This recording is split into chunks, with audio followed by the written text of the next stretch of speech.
नमस्ते। मैं हूं सुरेश कुमार एकलवे और आप देख रहे हैं हिंदुस्तान न्यूज एंड टिप्स। चीनी विदेश मंत्री वांग यी आज से बांग्लादेश और मंगोलिया के दौरे पर निकल रहे हैं। उनका यह दौरा ऐसे वक्त हो रहा है जब ताइवान में चीन की लगातार फजीहत हो रही है और चंद छुट भैया देशों को छोड़कर किसी भी बड़े देश ने उसके प्रति सहानुभूति नहीं दिखाई है। कहा तो यह भी जा रहा है कि जिन एक दो देशों ने चीन का समर्थन किया उन्हें भी चीन ने अपने कर्ज के डंडे पर नचाया है।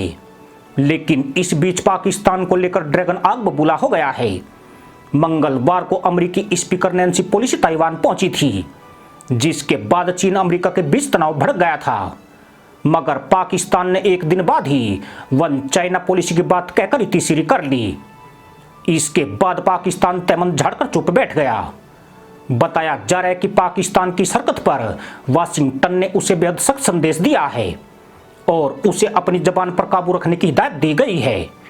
मजे की बात यह है कि पाकिस्तान ने अपनी मीडिया तक को ताइवान मुद्दे पर पूरी तरह खामोश कर दिया है और अब इस्लामाबाद तटस्थ मोड में आ गया है। चीन को अपने आर्थिक गुलाम मदरसा मुल्क से इतनी बड़ी दगाबाजी की शायद उम्मीद नहीं थी। बुरी तरह बिफरे ड्रैगन ने पाकिस्तान को एक ऐसी प्रोक्स धमकी दे दी है जिसने शहबाज सरकार के पांव तले से जमीन खिसका दी है। चीन ने पाकिस्तान को आगाह किया है कि वह पाकिस्तान के आपातकालीन ऋण में परिवर्तन करने जा रहा है और ऐसा आर्थिक मंदी और डॉलर की बड़ी कीमतों के कारण करना पड़ रहा है। कंगाली में एक एक रुपए की भीख मांग रहे मदरसा मुल्क के लिए यह बहुत बड़ा आर्थिक झटका हो सकता है। दिवालिया होने की कगार पर खड़े देश को किसी भी मित्र देश से मदद नहीं मिल पा रही है। जनरल बाजवा का सऊदी अरब और यूएई का दौरा भी खाक साबित हुआ है और आईएमएफ से 1 अरब 20 करोड़ डॉलर के पैकेज के बारे में कहा जा रहा है कि वहां पर अमेरिका ने देखो इंतजार करो की स्थिति पैदा कर दी है।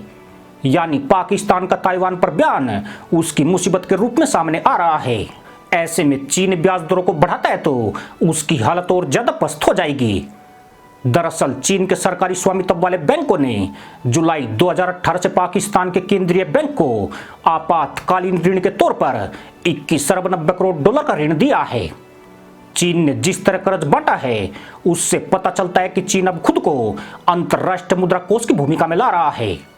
हालांकि चीन जो कर्ज देता है वो आईएमएफ या विश्व बैंक की तरह किफायती दरों पर नहीं होता है, बल्कि उस पर लगने वाला ब्याज कंजूस साहूकार की तरह वसूला जाता है और ऐसे कर्जों को चीन आपातकालीन ऋण के तौर पर बांटता है।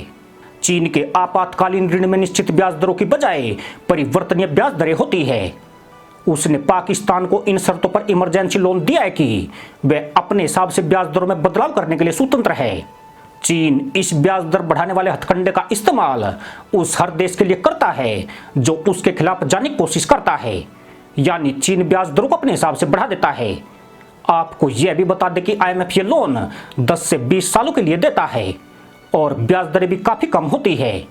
लेकिन चीन ये कर्ज 3 से 5 सालों के लिए उच्च ब्याज दरों पर बांटता है। पाकिस्तान ने साल 2018 से अब तक जो 21 अरब 90 करोड़ डॉलर का आपातकालीन कर्ज लिया है उसकी मियाद 3 से 5 सालों के लिए है और इसी साल उसे 5 अरब डॉलर चीन को चुकाना है। पर चीन का खेल यहीं तक सीमित नहीं है। चीन ने पाकिस्तान को जो कर्ज दिया है उस पर ब्याज दरों में 2.5% का अतिरिक्त मार्जिन भी रखा है। यानी मदरसा मुल्क अगर चीन के इशारों पर नहीं नाचा तो उस पर बड़ा एक्शन होना तय है। पर मुश्किल यह भी है कि वह चीन के पक्ष में खड़ा हुआ तो फिर अमेरिका भी दरगज कैंची लिए तैयार खड़ा है। मतलब यह कि पाकिस्तान दो प्रतिद्वंद्वियों के बीच में फंसकर अब यह तय नहीं कर पा रहा है कि पहले किससे अपनी तसरी पिटवाएगा। खास बात यह है कि जिन परियोजनाओं के लिए पाकिस्तान ने चीन से कर्ज लिए वो तमाम परियोजनाएं धूल फेंक रही है। पाकिस्तान ने चीन से कर्ज तो ले लिया लेकिन वह किसी प्रोजेक्ट में लगने की बजाय मदरसा पैदाइश के लिए टोपी और तहमद खरीदने में जाया हो गया। आंकड़ों पर ध्यान दे तो चीन ने लगभग 60% विदेशी कर्ज उन देशों को दिया है जो अब ऋण संकट में फंसे हुए हैं। इनमें श्रीलंका के ऊपर चीन का 10% कर्ज है तो पाकिस्तान पर कुल विदेशी कर्ज में 27% हिस्सेदारी चीन की है। यानी पाकिस्तान बिक भी जाएगा फिर भी चीन का कर्ज नहीं चुका पाएगा। अब भड़का हुआ चीन ब्याज दरों में बदलाव की धमकी देकर शहबाज शरीफ का पायजामा गीला कर रहा है। चीन बहाने गढ़ रहा है कि वैश्विक बाजार में तेल की कीमतों में काफी इजाफा हुआ है। दुनिया के बैंक ब्याज दरों को बढ़ा रहे हैं जिससे कहीं ना कहीं चीन भी प्रभावित हो रहा है। ऐसे में चीन के बैंकों को भी ब्याज दरें बढ़ानी पड़ रही है।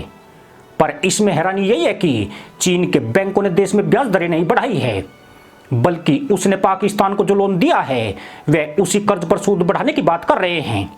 बाकी देशों को चीन ने ऐसा कोई नोटिस नहीं दिया है।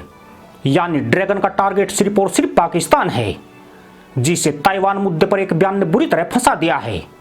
यानी मदरसा मुल्क की दोनों तरफ से बजाई जा रही है। इसी के साथ अनुमति दोस्तों, जय जवान जय किसान जय हिंद, वंदे मातरम।